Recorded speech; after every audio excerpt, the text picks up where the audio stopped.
Hello, I'm Lucy Van Smit. I'm the author of The Hurting. It's a YA Nordic noir, Wuthering Heights.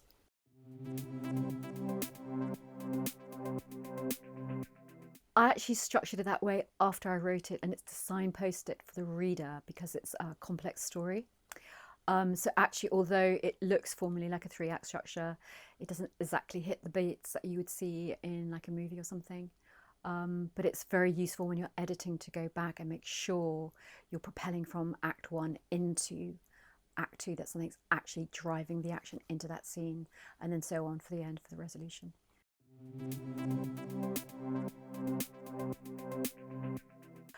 Well, we went to Norway as a family trip, and that was amazing. We went and stayed with people, and I was just very fortuitous.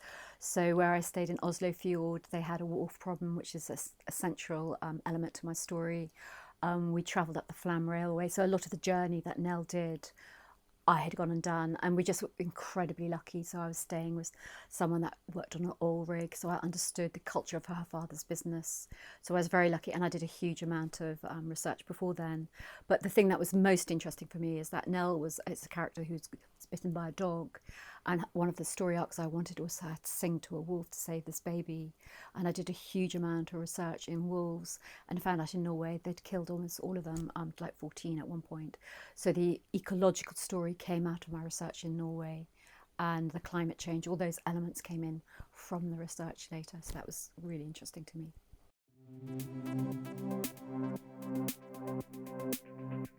Well, more for me, it was screen. So I loved Nordic noir shows like The Bridge and The Killing.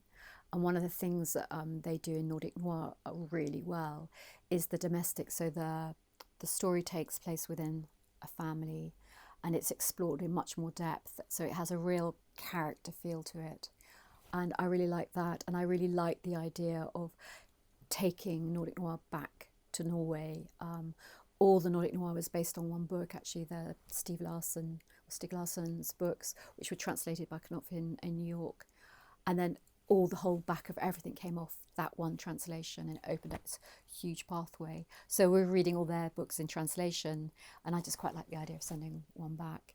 And when I went to Norway, it's just so beautiful.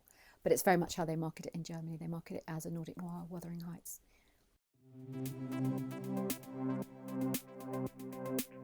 Well, Nell was quite a complex character to create, and it's the story. Her story started with an abduction of the baby. That's the first scene I wrote for the book, which is Act 2. And I needed to show why she would have done that. Why would she fall for someone?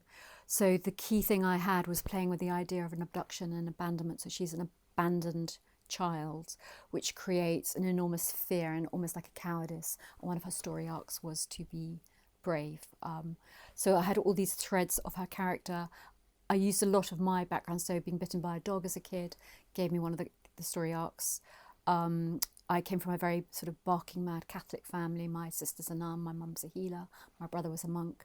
So I wanted that very claustrophobic Catholic world to be very specific, which then becomes more universal to other people. A lot of people have a culture, whatever the belief is. They could be in a football family. It doesn't have to be anything with religion. So she gradually evolved out of that. And because the story is about not listening to yourself as a young person and about using your voice and your agency, she needed to be a songwriter. And I had to do quite a lot of research because I'm not a songwriter and I used, Sigrid, the way that she hums her song using her vocal hooks. I had to learn quite a lot about songwriting for the character.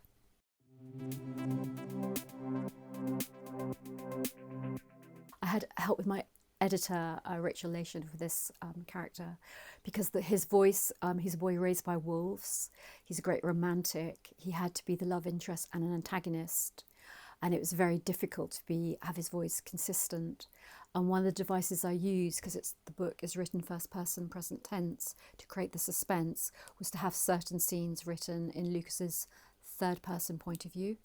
And what that created was more dramatic irony for Nell. The reader understood something dark and difficult was going to happen, but also it created empathy with Lukas as the love interest. So we had to sustain our belief that you could love this boy, but he was going to do something terrible, believing he was right. He was trying to save his wolves.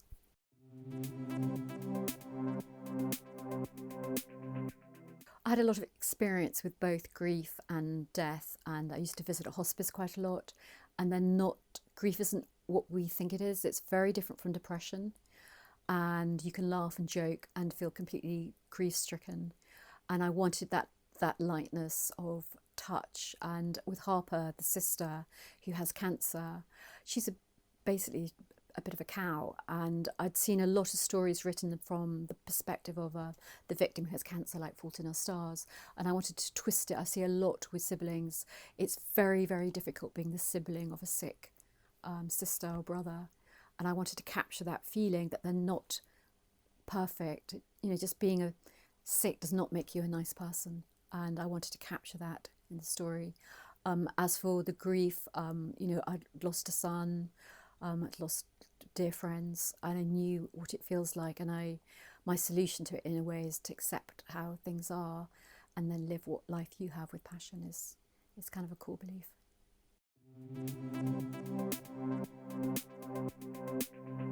So my path to publication, it wasn't what I focused on, but I did submit my novel to the Bath Novel Award and it won. I was very lucky, and my agent was the judge, Sally Ann Sweeney.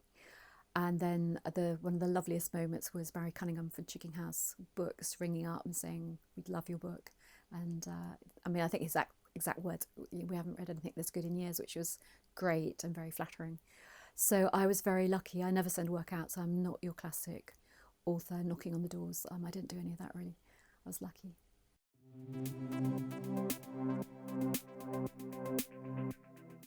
Well, I would love to say I roll out of bed and grab a cup of tea and start writing. And that often happens, but increasingly I start with a sort of spiritual practice in the morning. Because one of the things I understand as a writer is that we lose our enjoyment of writing. And that's when we get disconnected and we start focusing on the product, the outcome being good and very unpresent. So my focus at the moment as a writer has been to concentrate on being very present when I start writing and doing almost like a spiritual practice before I start. When I wrote my first book, it was really simple, and it's got harder as I've gone on. So in the old days, I'd have to put a timer on at 3 to collect my son, and I could just completely hyper-focus. And as you progress, you can get more anxious as a writer, worrying about the outcome. Will this be as good? All those sort of things. So I've had to go right back to being present when I write, and that's what I focus on.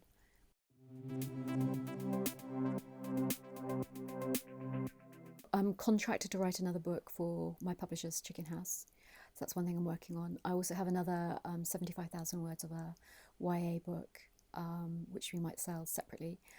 And I also want to write a screenplay. So I'm twisting between 3 things at the moment.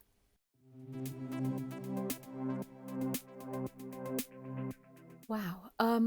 Be kind. I think to know what kind of writer you are, whether you're a sort of intuitive writer or a conceptual writer, and be very spend a lot of time understanding where you're coming from with your writing and being very kind to yourself.